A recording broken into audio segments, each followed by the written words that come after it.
আসসালামু আলাইকুম সুপ্রিয় শিক্ষার্থীবৃন্দ, জাহিদ লার্নিং হাবের পক্ষ থেকে তোমাদের সবাইকে স্বাগতম। অষ্টম শ্রেণীর ডিজিটাল প্রযুক্তির বার্ষিক পরীক্ষা 2024 প্রস্তুতির আজকের ক্লাসটিতে আমরা অ্যাসাইনমেন্ট বা ব্যবহারিক কাজ নিয়ে আলোচনা করব। এখানে একটি কাজ উল্লেখ করে নাগরিক বা ই কমার্স উদ্যোগ গ্রহণ করার পরিকল্পনার উপস্থাপনা প্রণয়ন করো। প্রিয় শিক্ষার্থীবৃন্দ, সম্পূর্ণ ভিডিও ক্লাসটি মনোযোগ সহকারে দেখবে এবং এই ভিডিওটি যত বেশি পারো তোমার বন্ধুবান্ধবের সাথে শেয়ার করে জানিয়ে দাও বার্ষিক পরীক্ষার 2024-এ সামষ্টিক মূল্যায়ন প্রস্তুতি চলছে। তাহলে অ্যাসাইনমেন্টের বিষয় হচ্ছে নাগরিক বা ই কমার্স উদ্যোগ গ্রহণ করার পরিকল্পনার উপস্থাপনা প্রণয়ন। এটি তোমাদের পাঠ্য বইয়ের 66 নম্বর পৃষ্ঠা থেকে নেওয়া হয়েছে। তারিখ সেপ্টেম্বর 18, 2024। ডিজিটাল মাধ্যম ব্যবহার করে নাগরিক সেবা বা ই কমার্স সেবা প্রাপ্তি আমাদের দৈনন্দিন জীবনকে অনেক সহজ ও সময় সাশ্রয়ী করেছে।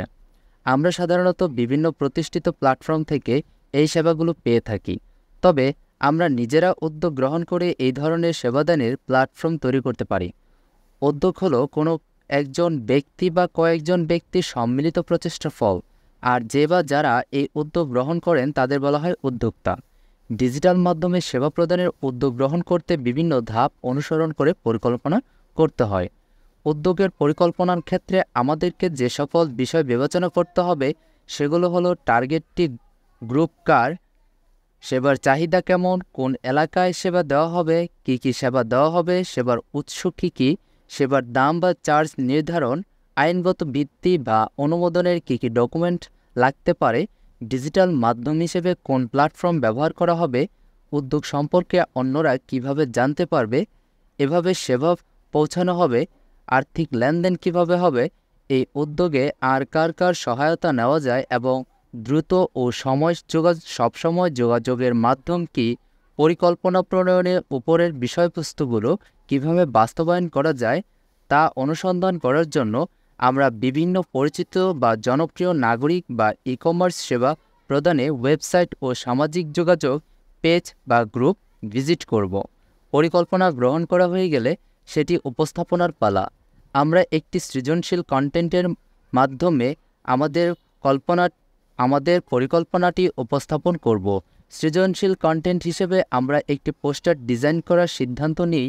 পোস্টার ডিজাইনের জন্য অনেকগুলো অফলাইন সফটওয়্যার রয়েছে, যেমন Adobe Illustrator, Adobe InDesign, GIMP, Blender, Microsoft PowerPoint এবং ক্যানভা ইত্যাদি। সফটওয়্যারগুলোর বেশিরভাগ কিনে ব্যবহার করতে হয়, কারণ এদের কপিরাইট সংরক্ষিত থাকে। তবে এদের মধ্যে অনেক সফটওয়্যার কিছুদিন ফ্রিতে ব্যবহারের সুযোগ পাওয়া যায়। আমরা অ্যাডোবি ইলাস্ট্রেটর ব্যবহার করে পোস্টার ডিজাইনের মাধ্যমে আমাদের পরিকল্পনাটি উপস্থাপন করব। অ্যাডোবি ইলাস্ট্রেটর একটি কপিরাইট সংরক্ষিত সফটওয়্যার। আমরা কাজটি করতে আমাদের বিদ্যালয়ের কম্পিউটার ল্যাব ব্যবহার করব। তাই বিদ্যালয়ের ল্যাবের কম্পিউটারে যদি অ্যাডোবি ইলাস্ট্রেটর ক্রয়কৃত ভার্সন না থাকে, তাহলে আমরা শিক্ষকের সহায়তায় বিনামূল্যে ব্যবহারের জন্য একটি ট্রাই ভার্সন ইন্টারনেট থেকে ডাউনলোড করে নেব। ট্রাই ভার্সনটি ইনস্টল করে আমরা অ্যাডোবি ইলাস্ট্রেটর সফটওয়্যারটি চালু করব। এরপর শিক্ষকের সহায়তায় আমরা এর বিভিন্ন ফিচার ও ফাংশন সম্পর্কে জানব ও অনুশীলন করব। এরপর আমরা সফটওয়্যারের মাধ্যমে আমাদের পোস্টার ডিজাইনের কাজটি শুরু করব। এভাবে পোস্টার ডিজাইনের মাধ্যমে আমরা আমাদের পরিকল্পনার উপস্থাপনা প্রণয়নের কাজটি সম্পন্ন করব। এই প্রতিবেদনটি লিখেছি জাহিদ হাসান, অষ্টম শ্রেণী, রোল নম্বর 1। এভাবে তোমরা এই প্রতিবেদনের একটি ধারাবাহিকতা লিখতে পারবে। সুপ্রিয় শিক্ষার্থীবৃন্দ, তোমরা যারা সম্পূর্ণ ভিডিওটি মনোযোগ সহকারে দেখেছ, তোমাদের সবাইকে অসংখ্য ধন্যবাদ। পরবর্তী সেশনে খুব শীঘ্রই দেখা হবে। এই ভিডিওটি যত বেশি পারো তোমার বন্ধুবান্ধবের সাথে শেয়ার করে জানিয়ে দাও বার্ষিক পরীক্ষা 2024-এর প্রস্তুতি চলমান রয়েছে। ধন্যবাদ সবাইকে।